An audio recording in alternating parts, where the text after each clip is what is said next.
26 जानेवारी 2024 रोजी प्रदीप बनसोडे पोलीस हवालदार नेमणूक सोलापूर तालुका पोलीस ठाणे हे आनंदराव देवकते प्रशाला वडजी तालुका दक्षिण सोलापूर येथे वार्षिक स्नेहसंमेलनाच्या कार्यक्रमाच्या बंदोबस्ताकरता होते।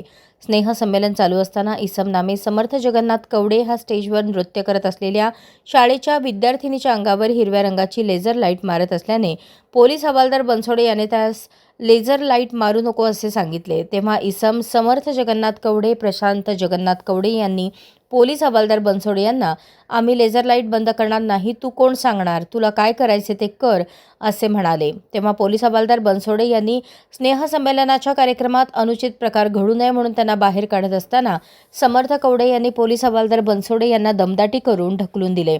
इसम प्रशांत जगन्नाथ कवडे यांनी त्यांच्या हातातील कोणत्या तरी हत्याराने पोलीस हवालदार बनसोडे यांच्या डाव्या डोळ्याच्या भुवयेवर मारून गंभीर जखमी केले। पोलीस हवालदार बनसोडे हे त्यांचे शासकीय कर्तव्य करत असताना त्यांना त्यांच्या शासकीय कामात नमूद 2 इसमांनी अडथळा आणून दमदाटी करून कोणत्या तरी हत्याराच्या साहाय्याने डाव्या डोळ्याच्या वर मारून जखमी केले। अशा आशयाची फिर्याद पोलीस हवालदार प्रदीप बनसोडे नेमणूक सोलापूर तालुका पोलीस ठाणे यांनी दिली।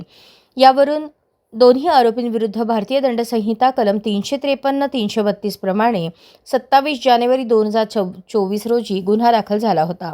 सदर गुन्ह्याचा तपास तत्कालीन पोलीस सहाय्यक निरीक्षक स्वप्नील इचपवार नेमणूक सोलापूर तालुका पोलीस ठाणे यांनी करून गुन्ह्यातील 2 आरोपींविरुद्ध न्यायालयात दोषारोपपत्र सादर केले होते। 31 जुलै 2026 रोजी नमूद गुन्ह्याची शर्मा प्रमुख जिल्हा व सत्र न्यायालय सोलापूर यांच्या न्यायालयात सुनावणी झाली। सुनावणी दरम्यान शर्मा प्रमुख जिल्हा व सत्र न्यायालय सोलापूर यांनी आरोपी समर्थ कवडे प्रशांत कवडे यांना भारतीय दंड संहिता कलम 353 अन्वये दोषी ठरवून 6 महिन्यांचा सश्रम कारावास, 1000 रुपये दंड आणि भारतीय दंड संहिता कलम 332 प्रमाणे 6 महिन्यांचा सश्रम कारावास ठोठावला आहे। सदर खटल्यात कुर्डूकर सहाय्यक सरकारी वकील सत्र न्यायालय सोलापूर यांनी कामकाज पाहिले।